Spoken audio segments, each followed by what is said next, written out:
I'm looking at the issue in the election of the polling that we see, which all seem to be very negative for the most part for President Trump. And I just thought there's to make a few comments about polling, which is kind of interesting. Looking at, for instance, the Real Clear Politics average of polls, there's a lot of data on that website where you can kind of get an idea what polling looks like and look at different polls. And one poll I tend to follow very routinely is the Rasmussen daily tracking poll. I think it's perhaps the only publicly available tracking poll that's out there that I know of, anyhow. And also, Rasmussen has had a historic trend to be pretty accurate. For instance, it calculated or polled the popular vote pretty accurately to being a 2% advantage for Clinton in the last election, 16, which of course led to President Trump's electoral victory. But it was one of the most accurate of the polls all along, and so I think it was sort of interesting to see how many of the others started converging in that direction, but still missed the mark. But let's look at the list of a variety of polls that are out there. One index we can look at here very simply is the delta between the approval number and then subtract off the disapproval number. Well, since Trump is underwater almost everywhere, this will be a negative number. And we're looking at values for which, on the latest set that are in the average, the Quinnipiac has Trump at minus 24, and the Rasmussen has a tie at 49.49. In between, we have the next most favorable poll for Trump right now is Fox at minus 9, the Hill-Harris X poll at minus 10, and then after that, almost everything else is in the teens. The more recent ones that were out there were the Economist YouGov and the Reuters Ipsos, and they're minus 14 and minus 18 respectively. So this poses a very negative viewpoint for Trump overall, other than, of course, Rasmussen, which seems to be standing out there by itself and just kind of, well, have they lost their mojo? Do they have a political motive to put out a bogus number? Or are they telling us something the other polls are not telling us? Well, first of all, the differences in the polls, almost all these polls are registered voter polls, except for two. One is Rasmussen, the other is the CNBC Change Research poll. Now, CNBC, the Change Research organization, is listed as a Democrat organization, and I think that means that it does a lot of proprietary polling for Democrat campaigns. So those so-called, internal numbers that we don't get to see that are kept secret by the campaigns, but they occasionally hint about.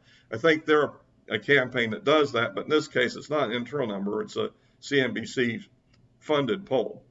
So anyway, registered voter polls, well, that's what they usually have, which gets a wide swath of all the people who could vote. If you're not registered, you can't vote. Now, there are some states that have same-day registration, and it's possible that some other adults would show up.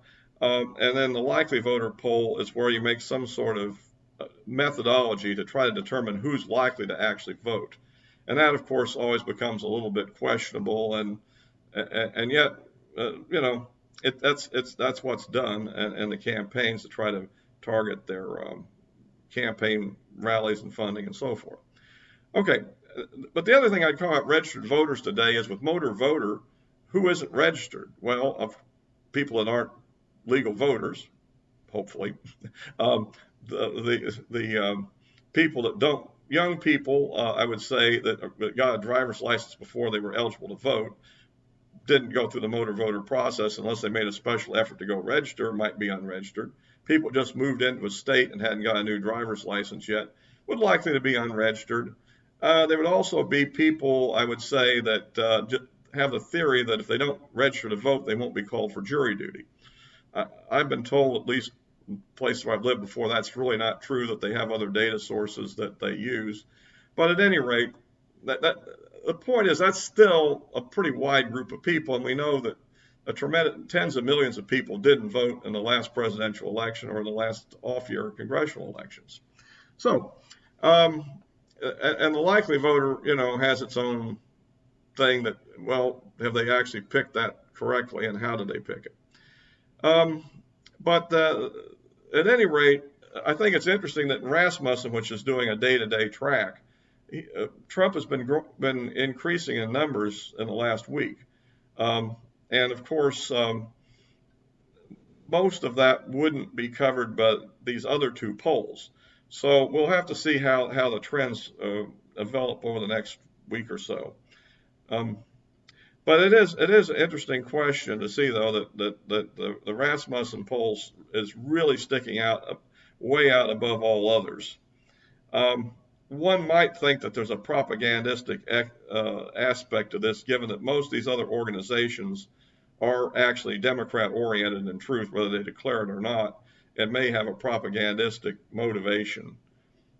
It would be kind of interesting to know um, what the internal polls are really saying, and to what degree the leaderships of the campaigns are actually skewing those for fear that if you tell your boss something he doesn't want to hear, you may not have a job tomorrow. So that is another aspect of this whole conundrum, let's say.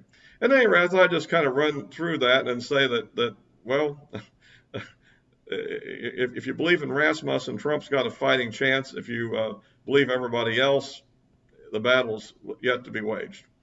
We'll probably continue to address various topics of this sort in the days ahead. Thank you.